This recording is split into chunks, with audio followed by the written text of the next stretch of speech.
Oh yeah, are you making different colors? I need a yellow.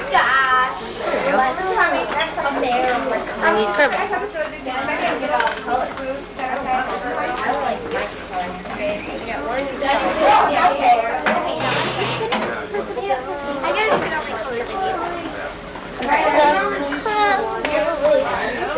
So you attach Mr. Comedy. Are you doing that?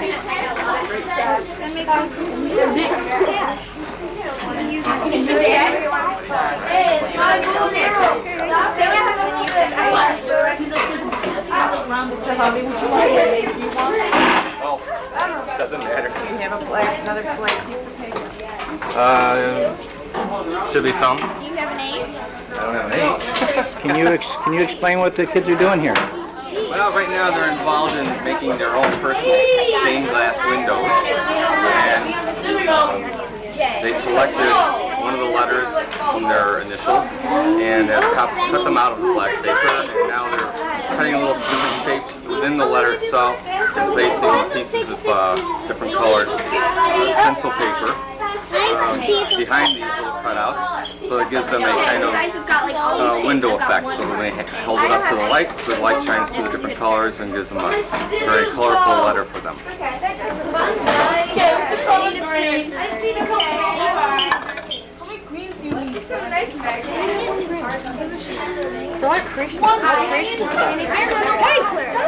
Well, I think, Morgan, when you put it down, if you say when you put it down, you might be able to glue it out flat the best you can. Okay? Or try folding it back the opposite way. I took the last piece of green. Green took the colors. I tried. Well, if people adhere to what I asked them, one per color should be enough for everybody. That's some yellow. That's a nice color shade. Like blue or green.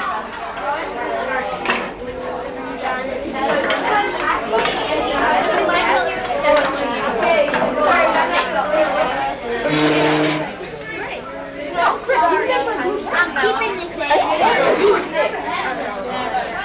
Okay, who's got the go? Oh yeah, that was like a really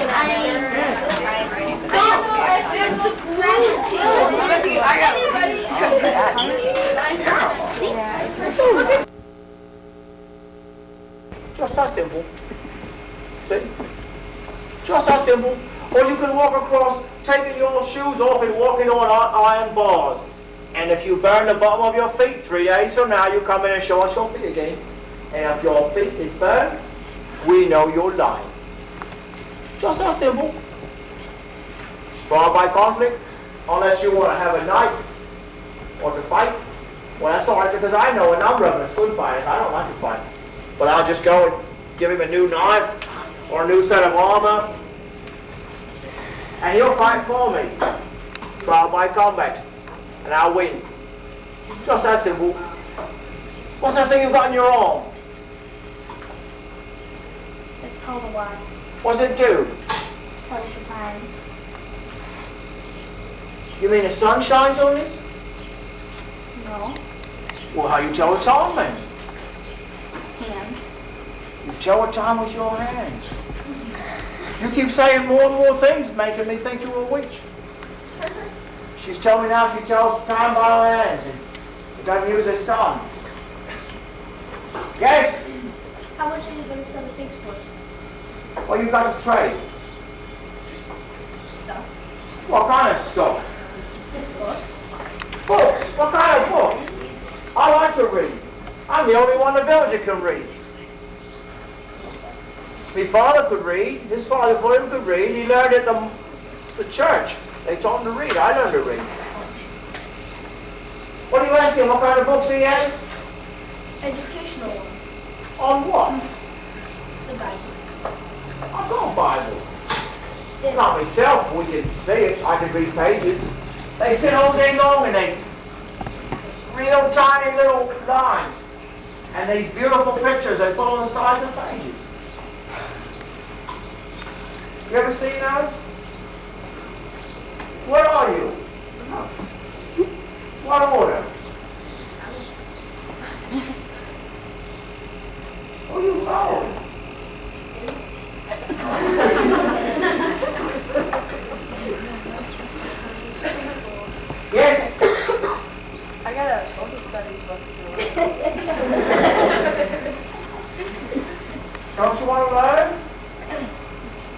I'll take you on as my apprentice.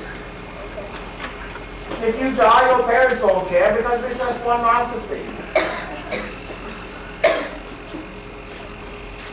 Anyone else? Yes. Where do you get the materials to make the chainmail in your stores? Oh, I send the apprentices out. About 5 days north, that's 2 more days above Adrian's Wall.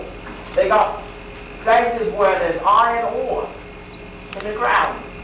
And off the side of the cliff, they build logs up like this, and they dump lots of sticks and other wood in the logs, and they start burning. You can see it smoke for miles. And they take these chunks of iron ore and throw it in and let it burn for a week. And at the end of the week, they dig in the bottom where all the wood's burned up to ashes. And in the ashes, there's large chunks of iron. They call pig iron. They bring the iron back to me. I put it in the forge, and the apprentice, he works the bellows. Goat skins and pig skins pushed together to make the air, which eats up the iron. And I hammer it out, and then we draw it. So make it, well, wire, whatever you need. That's where it comes from. We've only ever lost 3 apprentices that fell into the way it was burned. He never felt nothing else. Did I answer your question? Do you have to pay for it? Well, I trade. I mean, they need shovels or whatever, I can make it for them. That's my trade. But I trade them, I don't steal. Why? You say I'm stealing? Never. I should hope not. I don't have no mark on my face. See, if you're caught stealing, they'll brand you on your face that you're a thief. And if you're caught stealing again, they'll brand you on your hand that you're a thief. And if you're caught stealing again, they cut your hand off. Or they'll cut both ends off, then you're a beggar. That's a thief. Or if you're saying something that you shouldn't have been said, they cut your tongue out. What they got is this, oh, here it is, this is a wondrous device. See this device here? Right here. Your tongue fits right in this little, right there, and when you clamp this down, you just pull out and cut it off. That's what this is for. I sell quite a few of these. This is in case you said something you shouldn't have been saying. Or if you heard something you shouldn't have been hearing, we cut your ears off. Or if you seen something you shouldn't have seen, they take your eyes out. And of course, if this happens, then the good fathers, they know how to use hot tar and put hot tar on where they cut your ears off. It stops the bleeding. That's who takes care of us if we get sick. We go to the church. Good fathers, they all know how to take care of one who's sick. And so do the sisters, don't you, sister? Yes? How did you get here? I get here? I woke up and I was in here. It was really strange. But they said not be afraid. So I'm not. I got all my weapons. I'm not worried. But I'm wet. I noticed because the thing on your arm's gone. You better watch yourself. Before the day's out, they'll end up tying you up and throwing you in the pond. They will. They'll throw you right in the pond. I know they will. Yes? I got an oxen. Put on a tumbrel, take us to London. Tumbrel. Tumbrel's a big cart. It's got wheels inside. Put lots of straw in there. Take some pictures, put the children in the tumbrel. I walk alongside the ox. We're going. I got an ox. Don't need no dogs. Too many dogs. You can eat the dog if you want. I don't mind. Everyone's always worried about dogs. How many dogs do you have? You have any dogs? What do you have? One what? A what? What's a hamster? A little bit. You have rats? You just said it. You have rats.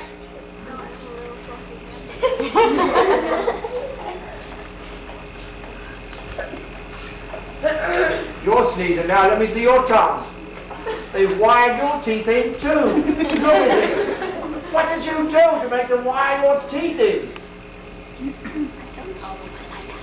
You had to proudly talk back and they knocked your teeth out and then wired them into. They felt bad for you.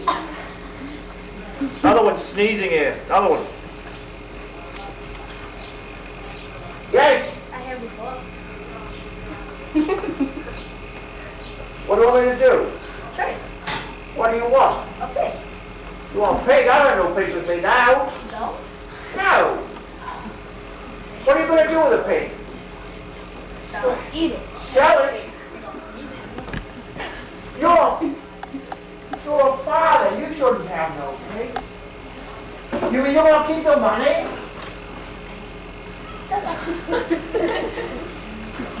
You've given up everything you own to follow God. You want one of my pigs? You want to sell it and keep the money for yourself? Give it to the You're church. just like he is. I'll give it to the church. That's what you say. You try to give it to him. Look at all the finery he's got.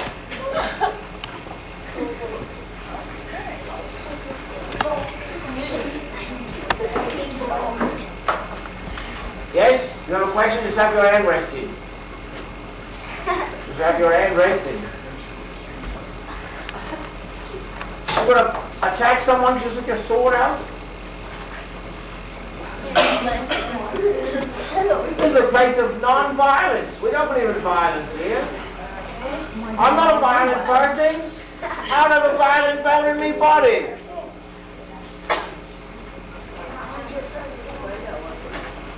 Any other questions? Yes? You're not violent. I need a weapons. I sell them. Yeah. I have to make a living. I'll trade you mine for yours. Take some fake chainmail. Yeah, right. You all right? Everyone's leaving. Am I smelling it bad?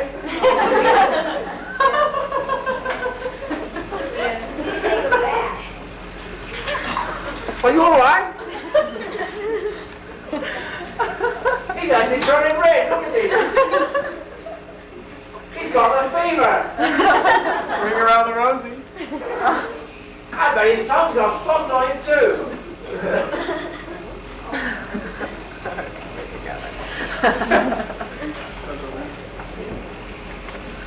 What else do you want to know about me? I mean, here's a change. Time's getting close. Yes, madam? Who makes your clothes? Tom the tailor. Who makes yours? I have no idea. Well, it's all right.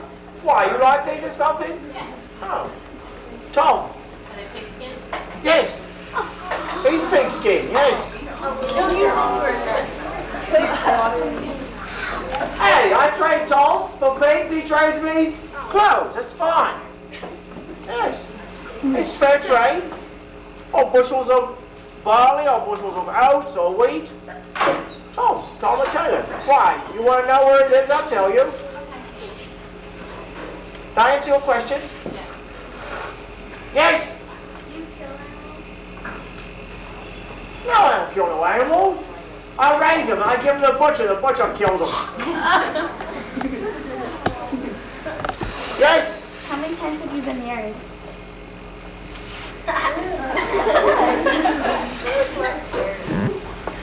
You're still looking for a husband, aren't you?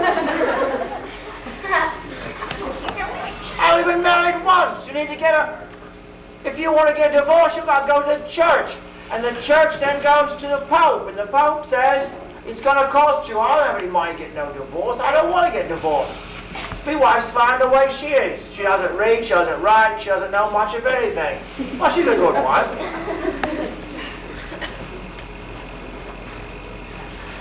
You understand this? What do I want to get another wife for? If I don't like her, who said this? No. They wired your teeth in too. Look at this. My teeth are white. Yes, what do you want? What is your hat made out of? That's made out of...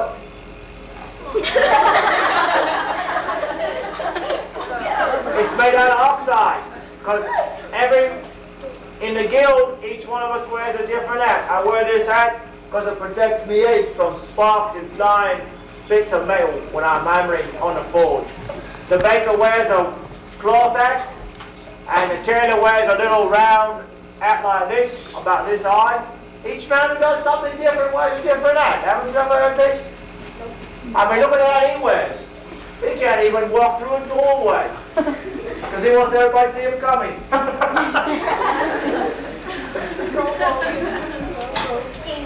Yes? Have you ever cut your hair? Oh, come here for? I don't know either. Why do I ask such foolish questions?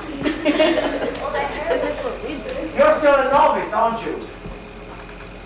I thought he was. Yes? Is there a dentist where you live? Well, Okay, this you're in trouble now. if you got bad tooth, I mean a bad tooth, I can eat up a nail in the forge till it's rid off. And then I can take and hold the nail just like this against your bad tooth. And the nail gets black on the end. And all of a sudden all I gotta do is tap a nail and the tooth jumps right out of your socket. It's called jumping the tooth with a nail. Why, you got a bad tooth? No. Oh, all right, I can do this. I can jump the tooth right out of the socket. Well, I'm there. Yes? Do you know what a brush is? Brush. No, why am let me see, where is it? Oh, there it is. I've almost finished it. There. That's a comb. Yes. Do you need one? No. I don't. That's not nice. Talking that way to me, saying I need a comb. Mother, yes, she said wrong. Yes, she said wrong. Excuse me, who are you talking like this? You being a man in the club talking like this? Yes, a king. Who's the king? I follow him. I don't know. Oh, you're a Benedictine. Yep. You're making brandy. I guess so.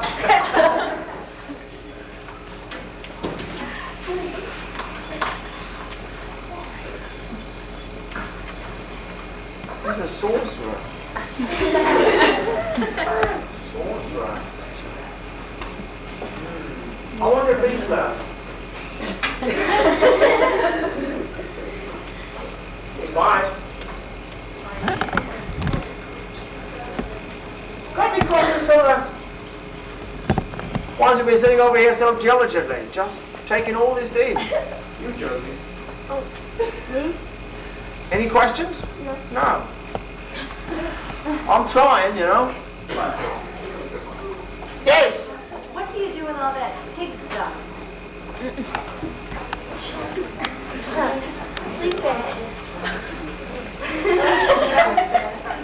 That's it for you. That's it. That's it for you. But she's you asked. I was going to tell you what we do with it. Here's that inside. We put it in a large stone container with a stone top on it, and in the top of the stone container is a small piece of rod with a hole in it, and you can light it, and it makes a fire.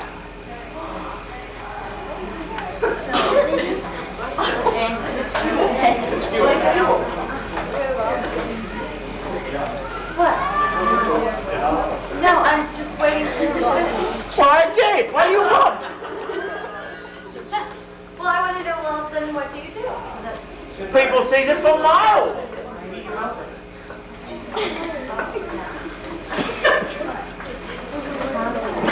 You're all right. I'm all right. Is that the bell? That was the bell. Oh. All right. You're in the Challenger Center.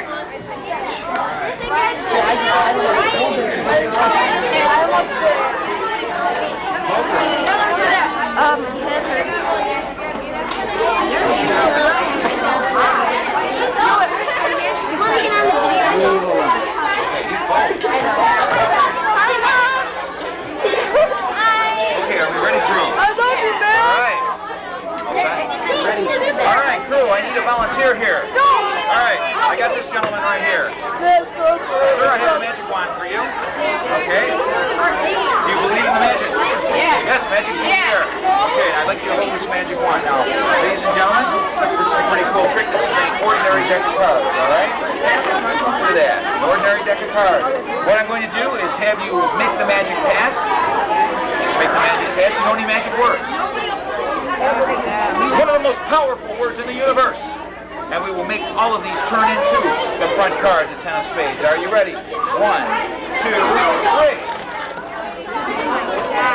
Nice job. All right. Way to go. Excellent. All right. Okay, we got people over here, right? I'll come around with some different ones. Okay, people over here. Please, volunteer. Now, sir, do you know anything about magic?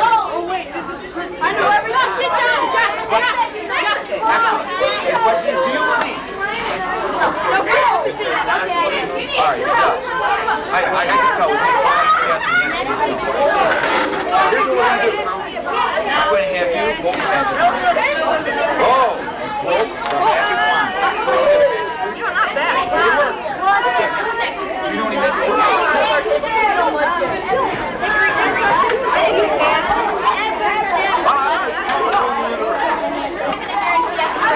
Here, I'll do it. I can throw it.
Another danger. So everybody have a seat, crew. All right, here's the magic wand. And do you know any magic words, crew? I do. Abracadabra. Okay, we've been using that one all day. But we're trying to... Hocus pocus, okay. Hocus pocus will be your key word today. The magic is in the air. Now, we have an ordinary piece of rope. Would you examine the rope, please? Let me know it is official. It is an official rope. Look inside of there. Do you see anything in there? You want me to examine it? I know. Okay, nothing's in there. Now, crew, what we're going to do is do a trick that defies gravity. Put this in nice and straight. Make the magic pass. We got to make the pass. And then if you look at this, it defies gravity. There's something in that bottle. Now, if you take this, and we will certainly defy gravity at this time. 1, 2, 3. Oh my God. Oh, it's beautiful. Thank you. Wow. You are a very good assistant. All right. You are now turned back to a youth. All right. You got a crew over here. Okay. Dude. There's that liquid stuff in the bottle. All right, now. Here's what we're going to do here, guys. This is the trick. Gravity. This works. Okay. Now at this time, crew, with an amazing trick, okay, what I would like you to do is look inside that bottle. Anybody in there? No one's in there. Okay, now we have a straight piece of rope. Now, would you please check this, make sure it's U.S. #1 rope. Has not been imported, it was made in the South, in a rope factory in Charleston, South Carolina. Now, what we're going to do, ladies and gentlemen, is defy gravity. Are you ready? We're going to turn it upside down. Wave the magic wand. 1, 2, 3. Now, Can I pull it out? watch what happens when I turn it the other way.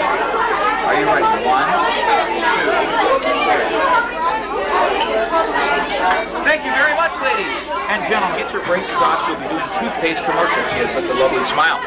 Elizabeth, hold on to that. Now, sir, I would like you to inspect this pencil. Make sure it is a U.S. #1 pencil used in the Market-Bound office. It has official bite marks on it to prove a secretary has bid it. This is a number 2 pencil. A #2 pencil. Oh, it's quality #1, but it's a #2 pencil. Right there.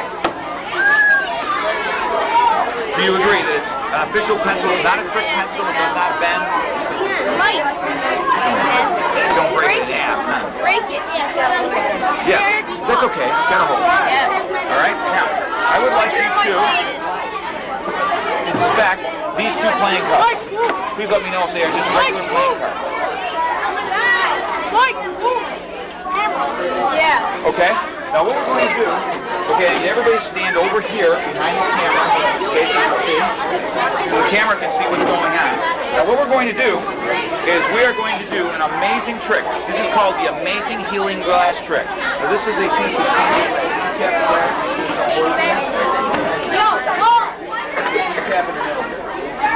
okay, so they're tapping in the middle. There are absolutely no holes in the glass. Now what we're going to do is we're going to slide this in like this. Okay, you will stand over here so you can get a better shot because everybody's in the camera's way. So we'll move over here. Okay, now what we're going to do is we are going to make sure we take this. Now, what we're going to do is we're going to take this pencil and we're going to put it right to the glass like that.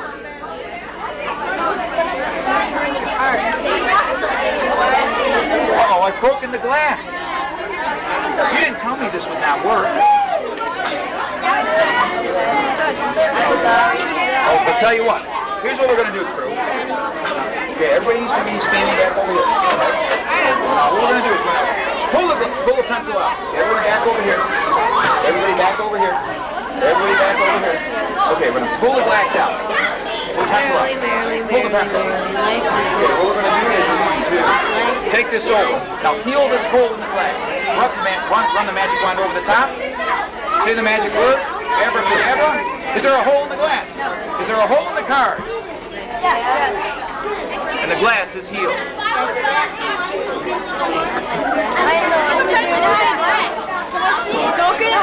All right, now, crew.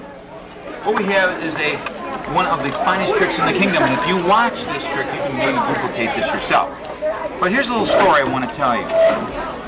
There was a teacher who was ready to step out of the room, and what she wanted to do was just to make sure that the kids wouldn't fool around while she was gone. She was going to put the kids in groups. Now, the aces, you have to use your imagination, are boys. The kings are boys. The jacks are boys. And of course, the queens are, of course. All right, boys. Now, what she did was she said, I'm going to put these boys into these 4 groups. I'm going to take these boys and I'm going to put the boys in this group. I'm going to take these boys and I'm going to put them in this group. And the girls, of course, just to keep the boys from fooling around, we're going to put a girl in the group just to make sure the boys are not. That's right. Now, the teacher said, I'm going to be leaving the room for 10 minutes. Okay, I want to make sure everybody is working when I come back. So, she leaves the room, and the kids all get together and say, we want to create groups of our own, right? So what I'd like you to do is I'd like you to cut the cards for me. Thank you. Okay, and I'd like you to cut the cards for me. Go, Bonnie. Woo. Okay. Now, anybody else want to cut the cards? Me. Okay. I gotta have somebody who's not eating something right now. So they don't have anything on their hands. Okay. There we go. All right. Now, what we're gonna do is the kids decide we'll make our own groups.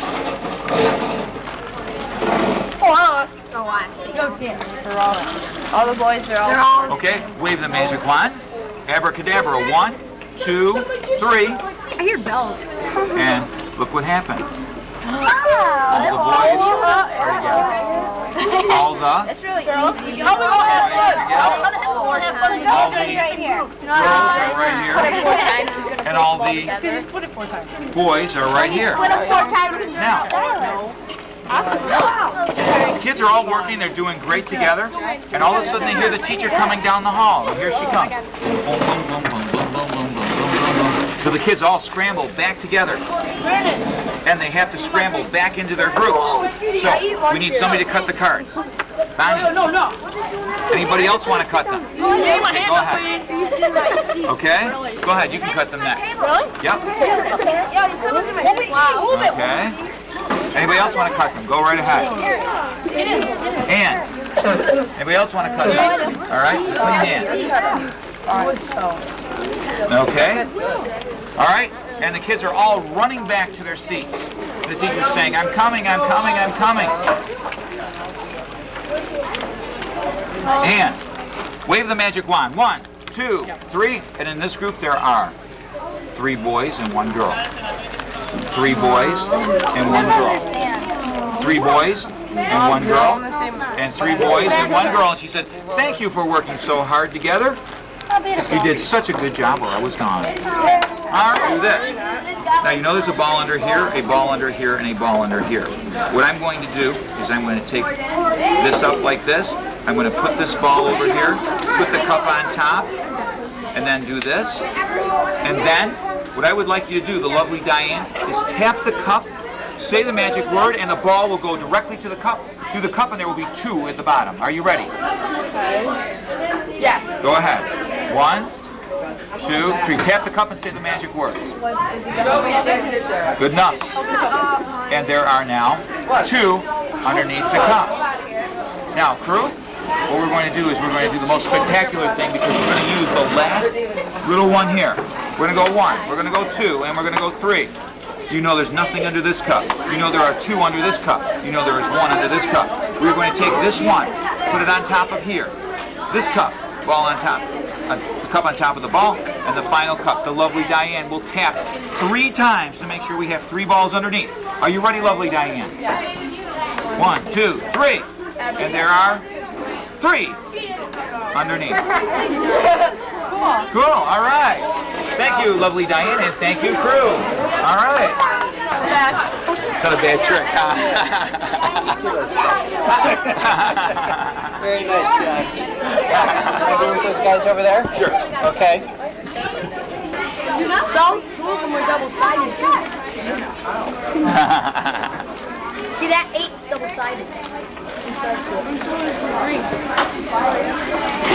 Cheetah! Okay, now I've seen this trick before done. Matter of fact, I do the trick myself. Oh, that's But that's okay. No, show everybody your trick, though. No, show everybody your trick. This is a good trick. Show them.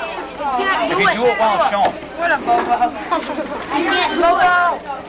Yes, he can. He said he can do it, so let's see him do it. It's all right. Give him a chance. I have death card all the way out there. I know. You can't use it. Oh, yummy. These greens are great. Because what will be valuable for me in this is I see how you do it, and then I can use, because every magician borrows from somebody else. Okay, find the card. I have to pick one? Yeah, don't pick it. Okay, I pick one. What row? It's in row number 2. So I'm going to tell you what it is so you know. Yeah, but I don't know how to do it. I know what to do. Really?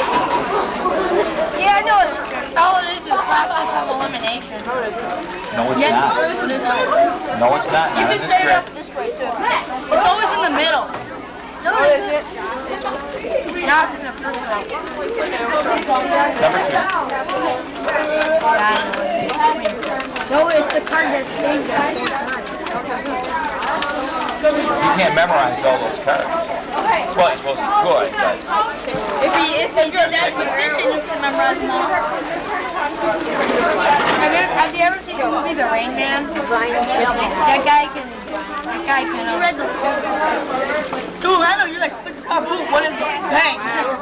I know. Number 2. I don't know what it is. It's up there.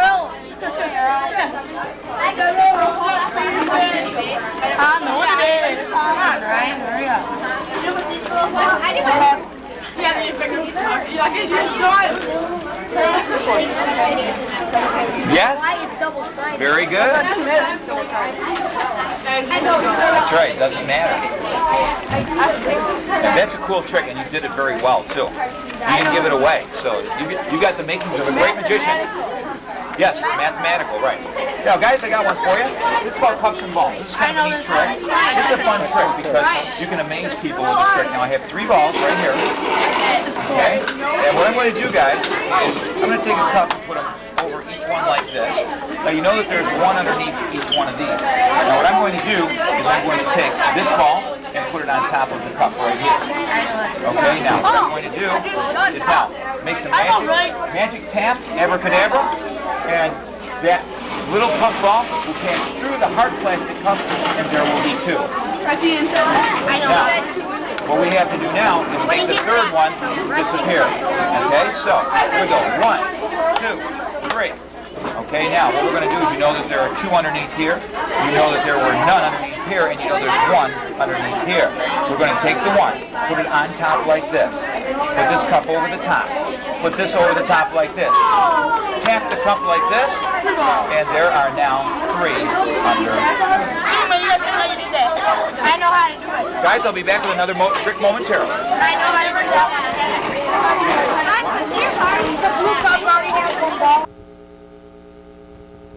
And put them in this group.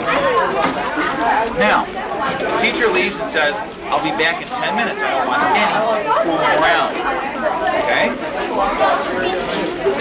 So we take cards like this, and the teacher leaves, and the kids start saying, we don't want to work, the girls saying, we don't want to work with boys, and the boys are saying, we don't want to work with girls. We'd rather work by ourselves. So if you would cut the cards for me, please. Okay, and would you cut the cards for me, please? Okay, is there anybody else who'd like to cut the cards? Okay, go right ahead. All right. You'd like to cut the cards? Go ahead, Joe. All right.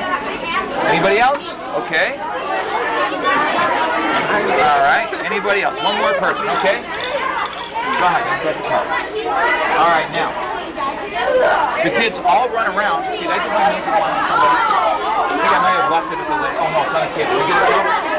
The kids all start scurrying around and said, we like the groups that we're in now because all the boys want to work together. All of the boys want to work together.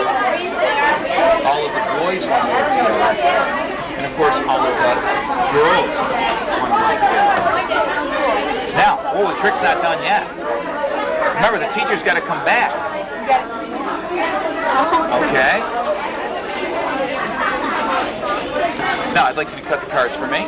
Now, the kids are all running around. Okay, you need to cut the cards? Go right ahead. Anybody else cut the cards?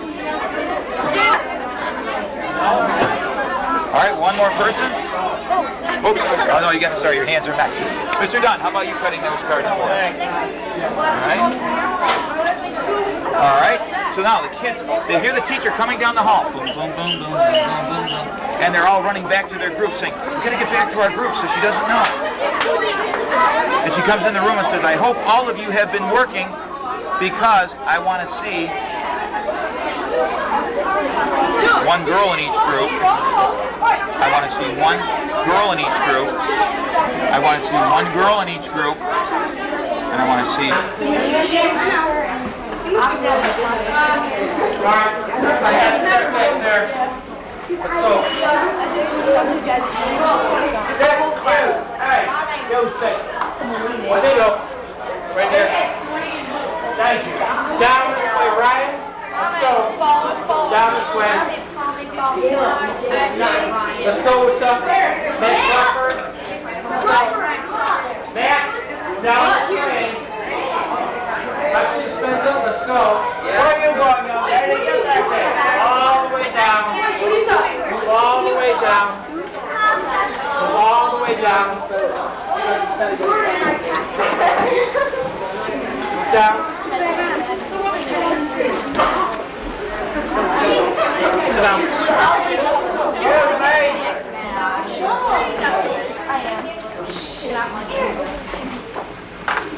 We're not going to be complaining about who's sitting next to who. You come here and learn something. That's what you're here for. You speak back, I'll cut your tongue out. Just that simple. Excuse me. We got lots to talk about. Not that much time. Now, first off, put those back on your feet. Thank you.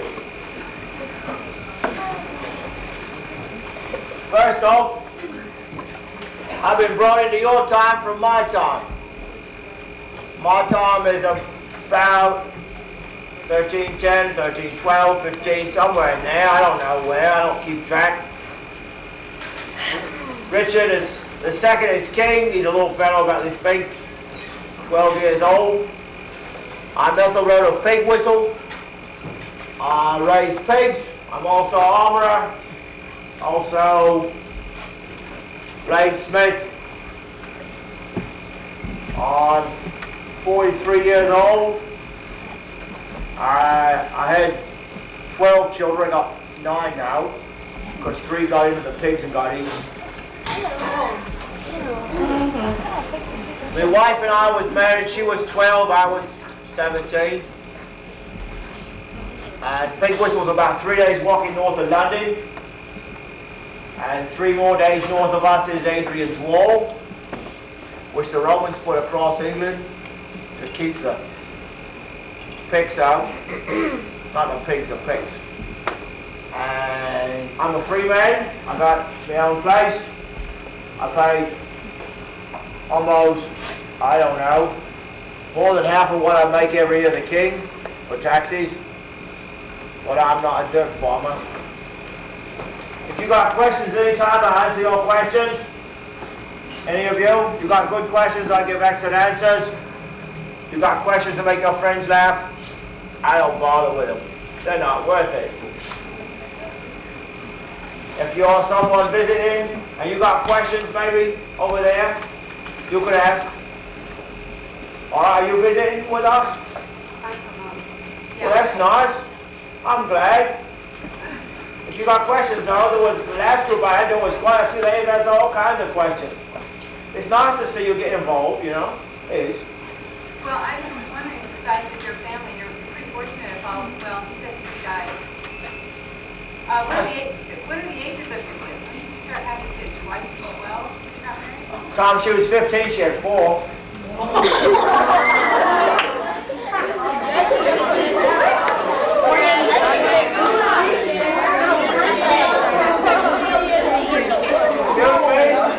That's a lot of work. Excuse me, please.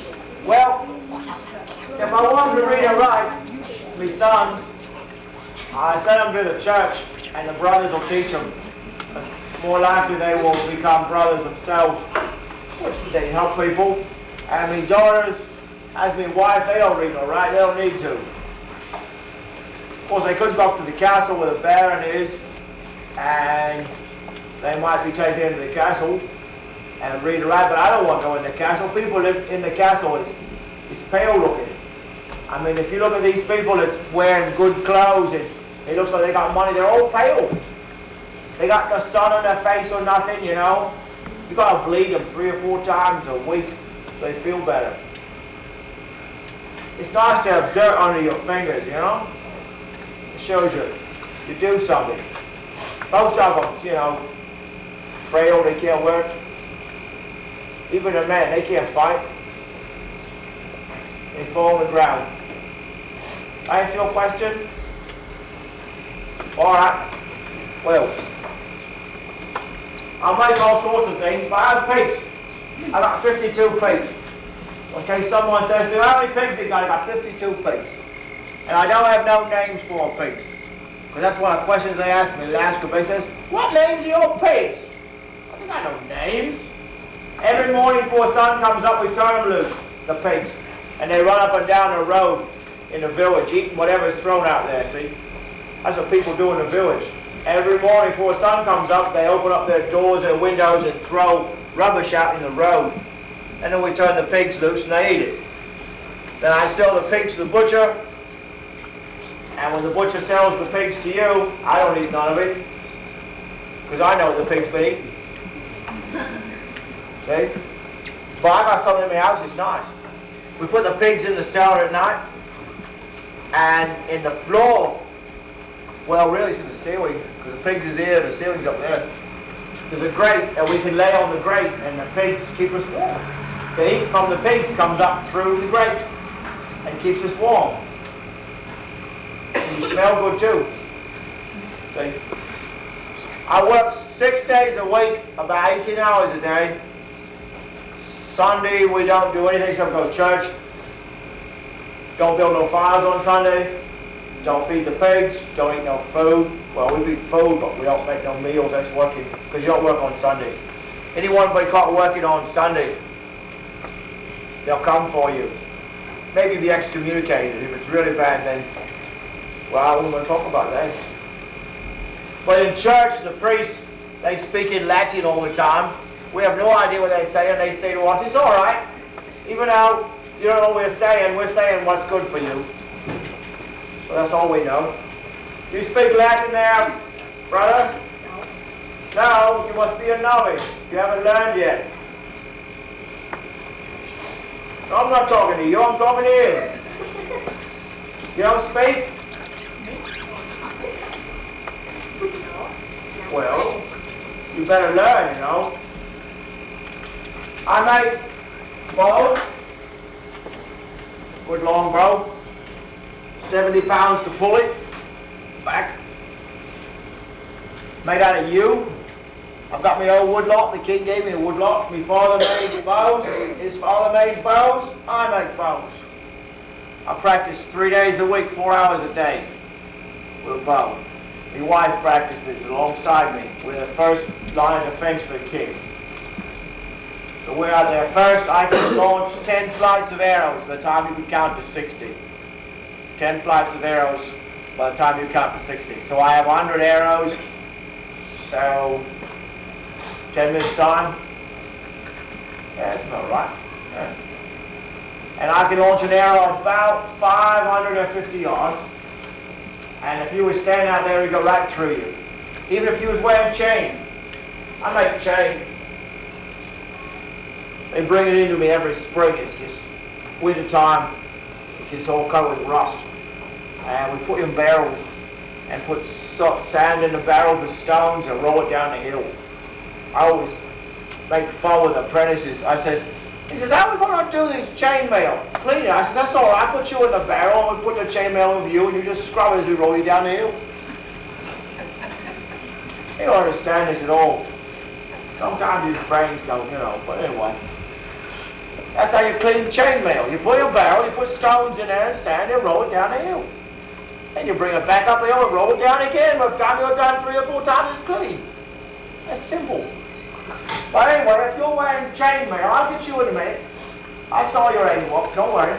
If you're wearing chainmail and you was to launch an arrow, arrow go right through the chainmail. It go right through it. 600 yards right through it. If you're on a horse, go right through the horse too.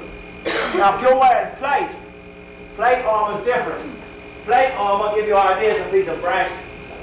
But plate armor is rounded, and if the arrow hits the plate, it deflects off, but also breaks the shaft. But they want more and more plate armor being made. It's more difficult to do. So we're going to hammer out plates. I'm going to hammer out plates of steel, and then fit these together to make plate armor. But it does stop an arrow. It will. What's your question, please? You said your wife practiced too? Oh, yes. And you're both in the first line of defense for the game? Certainly. So when it's fast, how fast? Well, yes, so my children.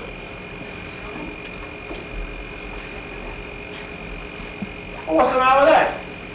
I think you're wrong with it. I just didn't know. Well, it's all right.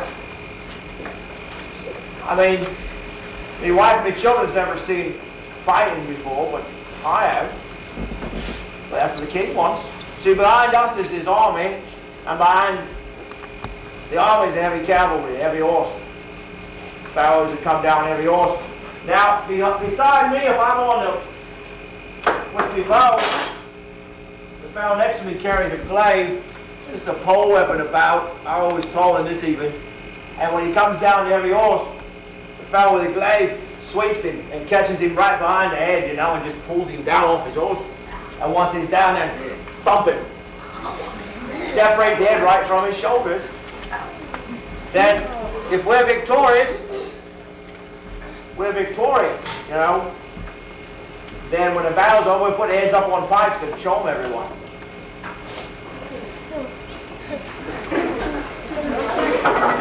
Yes, just like this fellow back here. He's doing this. Yes, does he talk to you? Sometimes, no. You've been drinking meat again, haven't you? My boy, you don't much, yes. Well, but there's a bow, and I'll make swords. Nice sword. After finishes, but when it's finished, see, this will be on just like this. Fits down inside, and there's a nice thrusting hacking sword.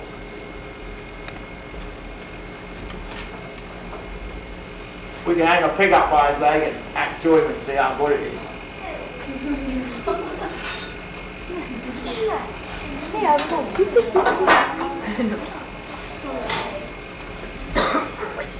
You keep trying to put an evil eye on me. I see you back there.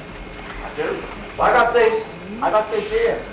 This protects me, protects all of us right here from evil eye. Turns colors, and I look into it and I see things that are moving. Woman in the woods gave me this. She's no witch though. She's a wise woman. I'm a Christian, papist, but I got things that, you know, protects me. But I know this will work against that. We did have witches. We've had 2 of them in about the past 3 years. One woman, she was definitely a witch. She came in down the road and she was asking for food. I gave her food because I know what she was right off. I could tell. I could see the look in her face. But the other fellow had a nice milking cow. He told her to get out and kicked her. And as she went past where the cow was, she looked at the cow and scooped her face up and pointed at the cow, and the cow stopped giving milk. And 3 days later, the cow just went dried out completely. And by Sunday, the cow was dead. And his dog was set on this woman. His dog bit her on the back of the leg. She turned around, looked at the dog, and just put her finger at the dog and said something, and the dog just gave a yip and rolled over on his back and died. I saw this. I was amazed. Well, other things was happening. The barley wasn't growing. Nothing. No barley growing. But she looked at the field. So we figured she was a witch right off. So we went and told the fathers this at the church, and the father says to us, see, well, you could test her. You don't test a witch. Yes. You bind her hands and feet up and toss her in the pond. And if she's a witch, she floats. Well, she floated. I mean, we could have put 5 or 6 of us standing on her body and she still wouldn't have sunk. Not at all. So we dragged her out of the pond, you know, pulled her back over, took her, and they asked her if she'd accept the cross. She didn't want a cross. So they took her in the middle of the square and burned her, covered her with tar and burned her. She was a witch. But another one we know, she wasn't no witch, but they said she was. I says, no, she's not no witch. They tied her up, threw her in the pond, and she sank and drowned. But none of us swim. So it took us 4 days to get her out of the pond, you know. We had to use a long pole with a hook on it to finally catch her and then pull her out. But we know she went to heaven because she sank. Witches float. So she wasn't no witch.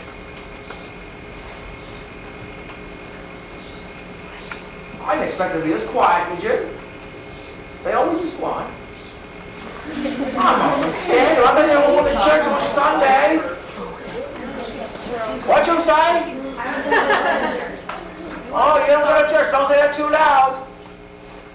You say that too loud. He says you don't go to church. I says, don't say that too loud. You say that too loud. I'll be interviewed. You'll be excommunicated. They'll take you. One day, what's your name? One day they'll say, where's Paul? I haven't seen him. Hadn't slept in his bed for weeks. He just disappeared.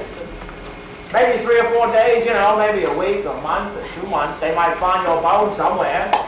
But they say, well, it's all right. He wouldn't go to church no way. We know where he is. We'll pray for you.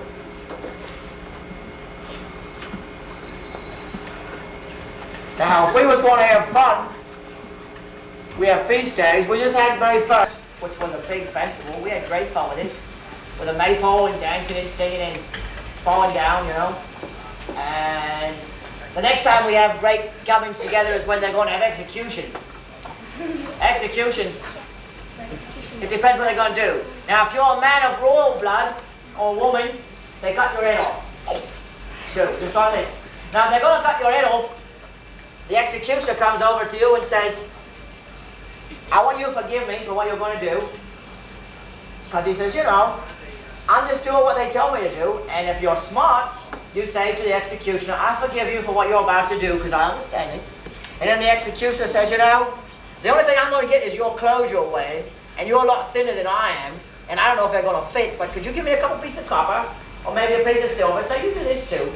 And when this is done, then it's going to be fast. I mean, before you can blink your eyes twice, your head's off. And it's over and done. But if you say to him, I'm not going to bless you, I'm not going to forgive you on nothing. Spit on you. That's what he says. Executioner knows it. He knows. And he said, well, how about maybe just a copper, 2 coppers? You spit in his hand and say, that's it for you. Then if you put your head in the block, this we all like to watch if you put your head in the block. Then he raises the axe and he comes down and he might just tip the end of your nose off. Just quick. He can keep you going for about, oh, gracious, half the afternoon. And every time he raises or misses, we all yell. It's fun. Just that simple. Just that simple. But if they're going to hang you, hanging's quick. Just put a rope around his neck, put him up on a ladder, and kick the ladder. That's it. We all go home. What's the matter with you the way you're looking? You're looking at me like, this is what you do every day. No, we're not every day. We might get 3 executions a year. That's about it. But maybe you'll tell someone that you saw somebody stealing something.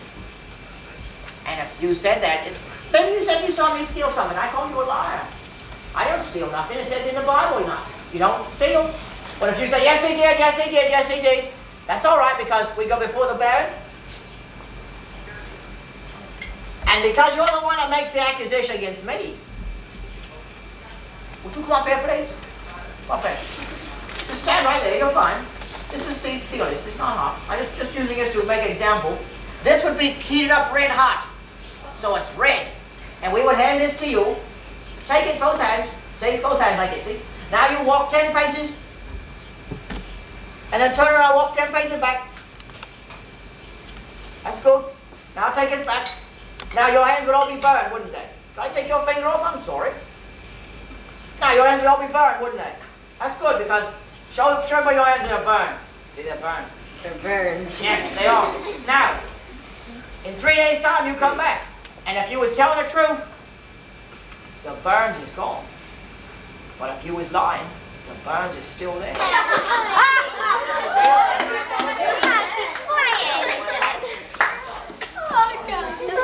I have asked, and I have been given. I said, do you accept my apology? And my apology has been accepted.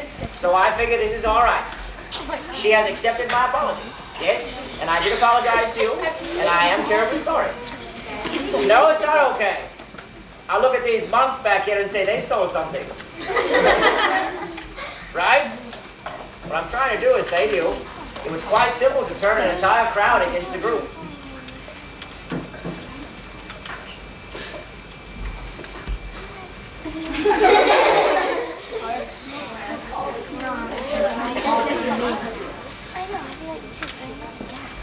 So, this monk stole something, didn't you? He can say, what's he saying? He said, no. Wait a minute. Wait. Did you see him take it? Yeah. Did you see him take it? Yeah. Just wait. Because everyone now knows that you took it. Because we're all friends of the king. Just that simple. We're all friends of the king. Did you see him take it? Young lady, did you see him take it? And he's a man of the cloth. He is. See? You'll be excommunicated. You'll be crawling down the floor on your hands and knees for the next 6 years. We know about you. We do. We do. Just that simple. Okay? See how easy it is to get people to look the other way? All you have to do is have friends that you know about. Questions? Any others? I need an apprentice. An apprentice will be with me till he's 21. Don't put your hand up. You don't know what's going to happen to you. Do you want a joke? No. It's springtime. Go to the castle. They always look for fools at the castle in the spring. They'll tie a rope around your waist and they'll throw you down where in the castle there's this round pit and everyone uses it. And in the springtime they must clean it out. So they tie a rope around your waist and lower you. And you have a bucket and you can bring it up and dump it through the slit in the side of the wall. There was one lad who the rope broke. It wasn't funny. He drowned. What are you laughing about, young man? You could probably be the one to do this. Yes, you. We know about you. You've told us things about you already. We know about you. And if you were lost, no one cares. To continue, if you're going to be my apprentice, you'll be with me until you're 21. 21. At the age of 21, you go away for 5 years, be a journeyman. At the end of 5 years, you come back and say, I have a masterpiece. We say, all right, where's your masterpiece? And you say, right here. Oh yeah. Oh yeah. I'm getting that H word. Masterpiece, yes or no? No. Masterpiece, yes or no? Yes. You're the one going to get himself in trouble bad. You are. If you were my apprentice, I'd beat you. Masterpiece, yes or no? All right. Because we sent you away for another year, but you were captured on the way to the Crusades, children crusades. Hundreds and hundreds of children left England on the way to the Crusades, none of them never returned. But you were lucky, you made friends, you returned, and when you come back, you're quite old. Gracious, you're 26, very old. And you bring back, you say, remember me? I showed you a masterpiece and you laughed at me, but I've been away, and now I got this.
bears and brave knights. I saw one knight at least.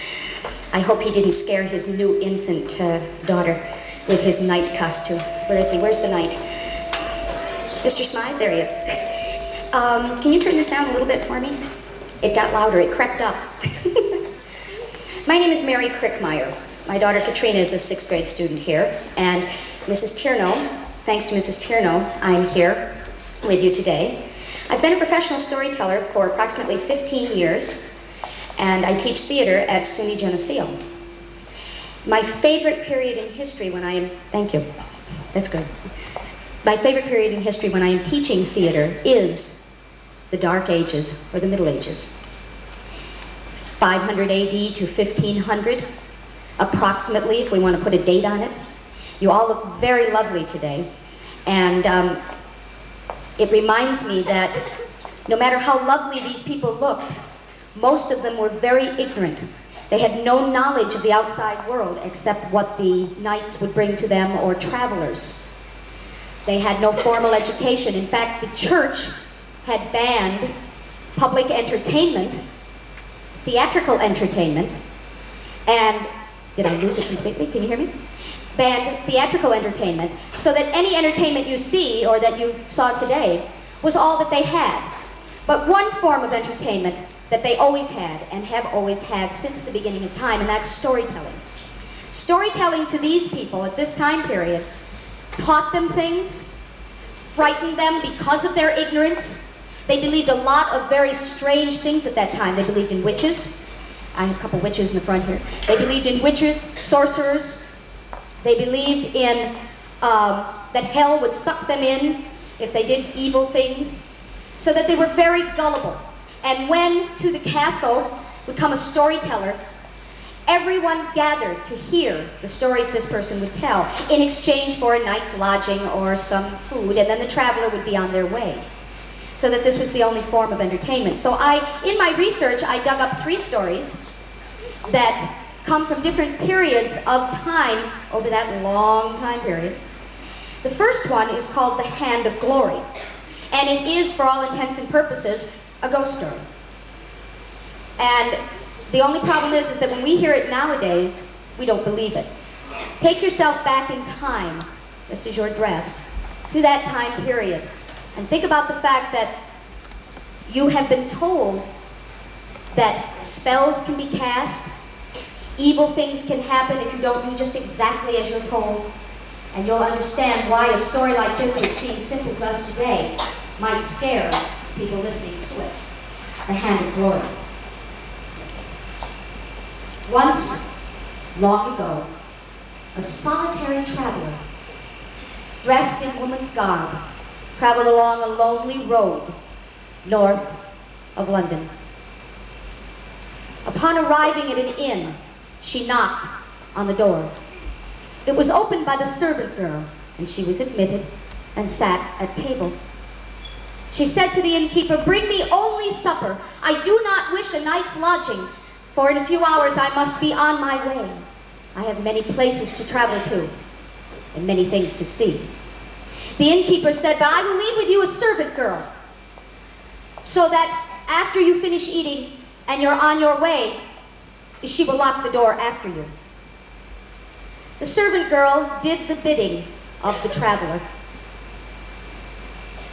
And when the traveler was done eating, she turned to the servant girl and said, "Please, lie down by the fire and sleep.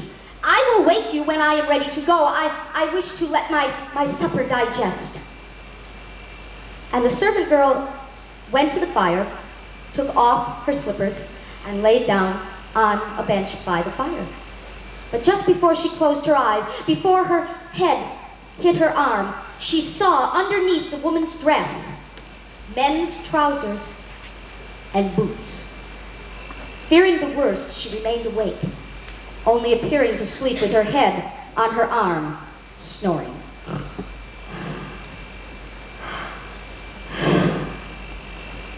When the traveler felt that the girl was asleep, had checked her thoroughly to listen for her snoring, he removed his woman's garb, and underneath was dressed as a robber.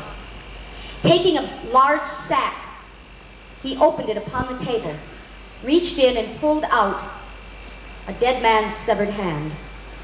He placed the severed hand, dry and withered, upon the table. Next, he pulled from the sack matches. He lit the matches and one by one touched them to the tips of the 4 fingers and the thumb. When the hand was blazing on the table, the robber went to the door and opened it and admitted to the inn another robber. They took their sacks and filled them with the silver in the inn's kitchen. The plates, anything of value, went into the sack. The girl was horrified, but she made not one move. For once the hand of glory is lit, you cannot move. For the robber, as he had placed it upon the table, had put his hand upon it and said, hand of glory, those who are asleep, let them remain asleep as if dead. Those who are awake, let them remain awake. That is why the girl was still awake, and she feared the worst for the others lying in their beds in the inn. When the robbers had finished taking everything in that particular room, they moved to the next. The girl waited but a hair's breadth, and then she got up, looked around the room, went over to the hand of glory, and blew on it. The flame did not extinguish itself. She ran to the back servants' steps, went upstairs, and shook the master in his bed. Get up, there are robbers in the house! But he appeared as if dead. She went to each room, but no one would awaken. She went back downstairs, blew on the hand of glory again. It would not extinguish. She quickly went to the hearth, picked up a bucket of water, and threw it on the hand of glory. But the flames did not extinguish. What shall I do, thought the girl.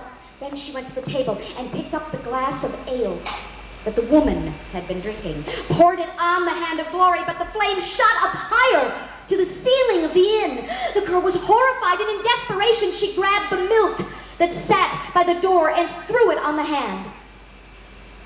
The fire went out instantly.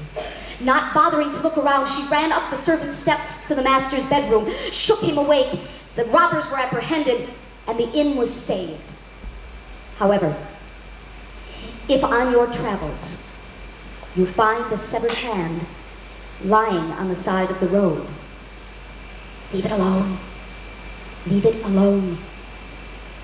It is from a dead man. Death has preceded it, and evil will follow. And that is that.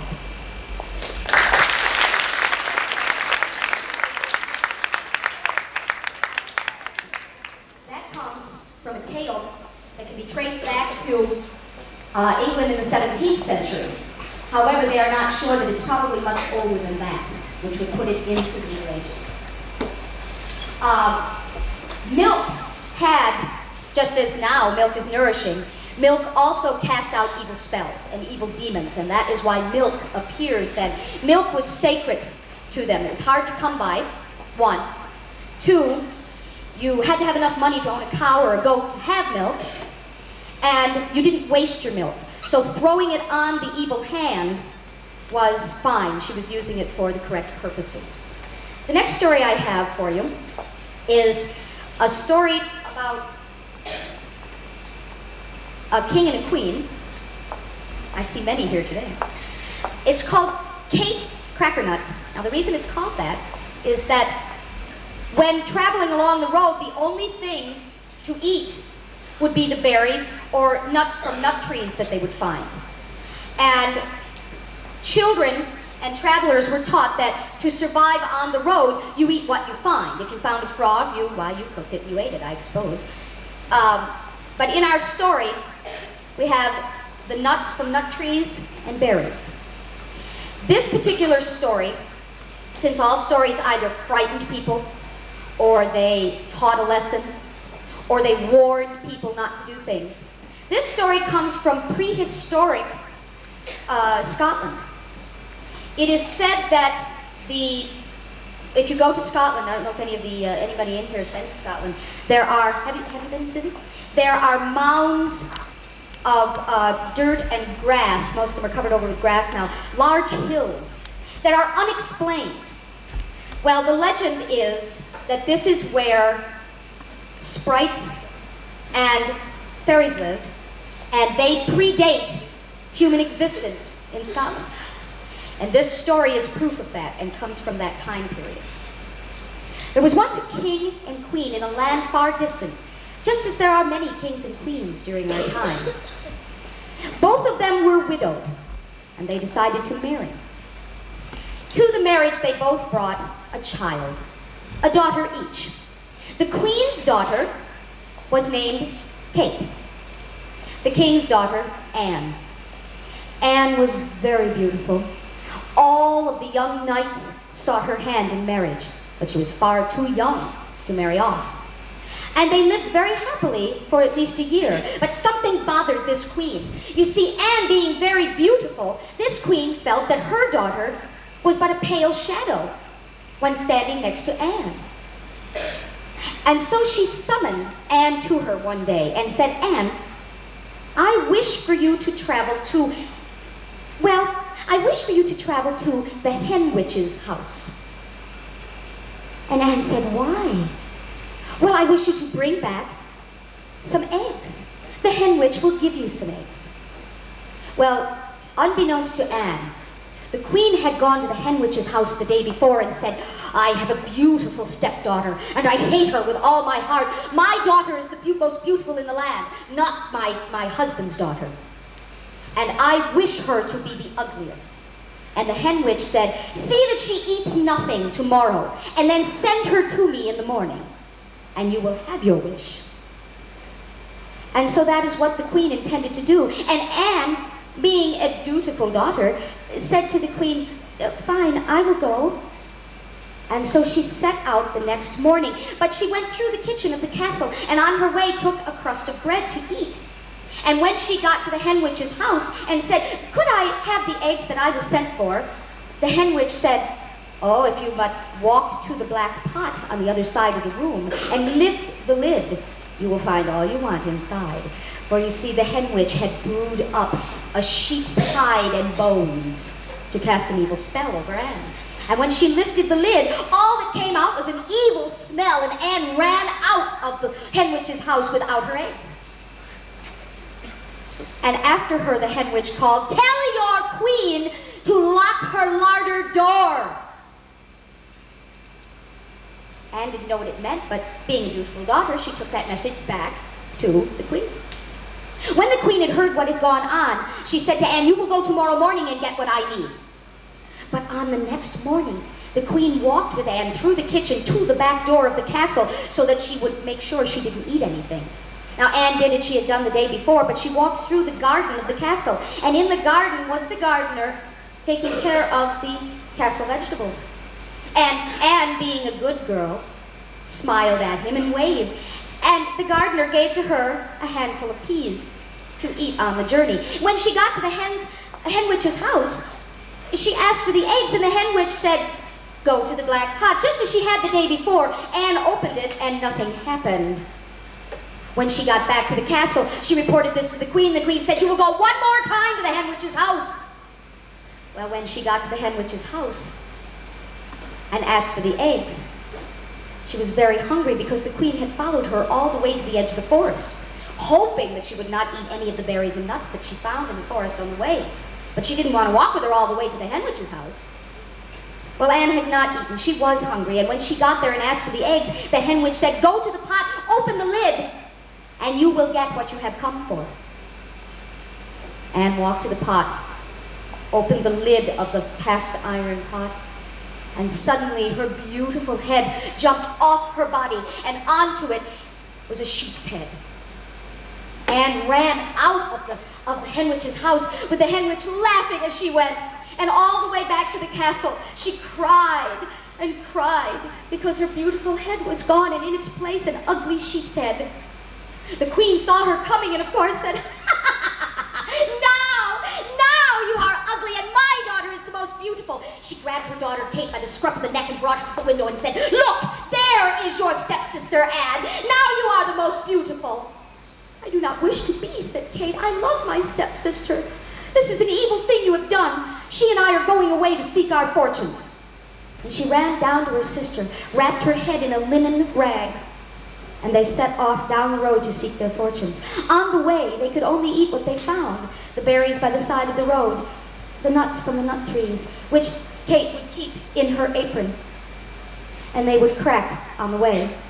They were very, very hungry when, after several days, they walked farther than I can possibly tell you, they reached a castle where lived a king and queen, as there are many kings and queens in our land. And that king and queen had 2 sons.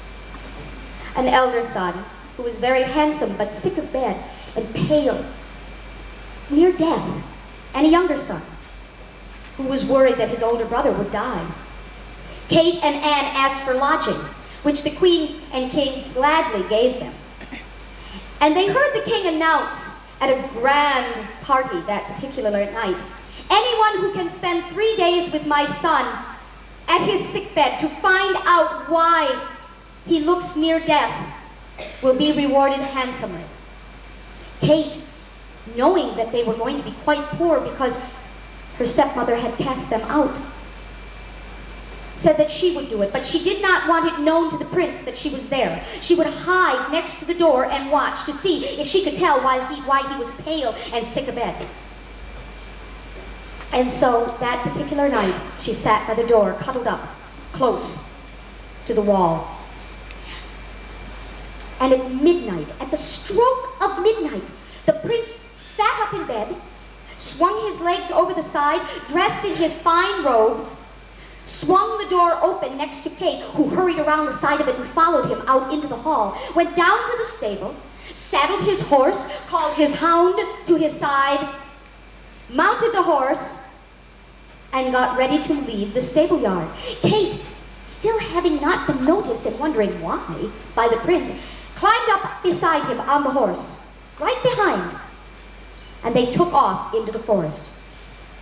They rode very quickly through the forest, and she did not know, Kate did not know when she would return, so as they ducked under the nut trees, she grabbed nuts and put them in her apron so that she could eat wherever they might be, and feed the prince as well if he were hungry. Well, they rode a long time, and finally stopped dead in front of a large green hill. And the prince said, "Green hill, hill of green, open and let a prince and his hound enter." "And his lady too," said Kate. But the prince didn't hear her, and she found it strange. Suddenly the side of the mountain grass opened, and the steed pranced inside and stopped dead in a beautiful hall. Oh, it was lit with what must have been 1,000 candles, and there was dancing and music. Kate slid off the back of the steed and hid by the door so as not to be seen.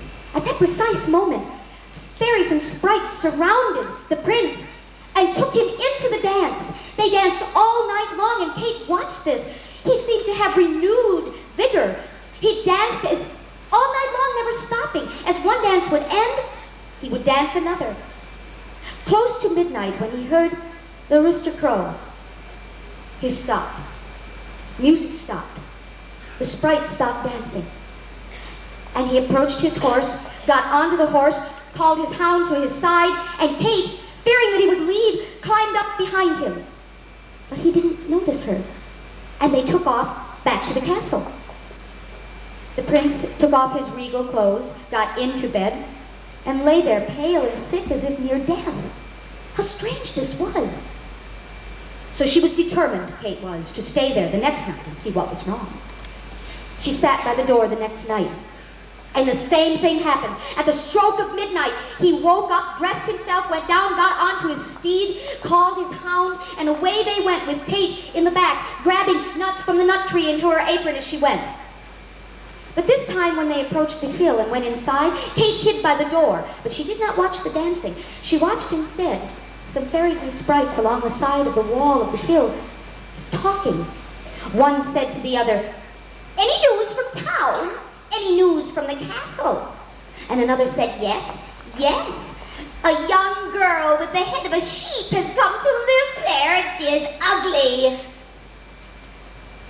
And the first one said, "Would she, but no, if we took this wand that this child is playing with, for there next to them was a baby playing with a long staff.